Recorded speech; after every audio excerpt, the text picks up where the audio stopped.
పక్షోత్సవ వారోత్సవాల సందర్భంగా ఆయన పుట్టినరోజు నుంచి గాంధీ జయంతి వరకు భారతదేశ వ్యాప్తంగా మీరు భారతీయ జనతా పార్టీ చేపట్టినటువంటి కార్యక్రమాలను ప్లస్ జిఎస్టీ ద్వారా పొందుతున్నటువంటి ప్రజల యొక్క ప్రయోజనాలను అందరికీ తెలియజేయాలని చెప్పాడు. ముఖ్యంగా మన వక్తలందరూ కూడా ఆ విషయాలు చెప్పారు. కాబట్టి భారతీయ జనతా పార్టీ యొక్క ముఖ్య ఆశయం ఏంటంటే అంత్యోదయ పథకం.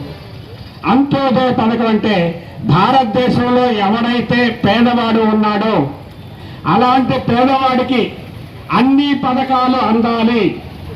చాలా వరకు ధనవంతులే లాభాన్ని పొందుతున్నారు అనేటువంటి ముఖ్య సిద్ధాంతాన్ని తీసుకుంది. కాబట్టి ఎవరైతే ఆహారం మీద పన్నులు విధించి పేద ప్రజలు మంచి ఆహారం తీసుకోలేకపోతున్నారు అనేటువంటి విషయాన్ని దృష్టిలో పెట్టుకొని జిఎస్టీని ఆహార పదార్థాల మీద తగ్గించడం, అలాగనే ప్రాణాంతకరమైనటువంటి మందులు మీద అసలు జిఎస్టీ లేకుండా చేసి ప్రతి పేదవాడు కూడా అనుకూలంగా అందుకునేటువంటి విధంగా, అలాగనే మన ఆరోగ్య శ్రీ పథకం లాగానే ఆయుష్మాన్ భారత్ అనేటువంటి ఒక పథకాన్ని ప్రవేశపెట్టి భారతీయుడు ఎవడైనా ఎక్కడైనా భారతదేశంలో ఆరోగ్యం చూయించుకోవడానికి సౌకర్యం కల్పించేటువంటి ఆయుష్మాన్ భారత్ పథకాన్ని కూడా తీసుకురావడం జరిగింది.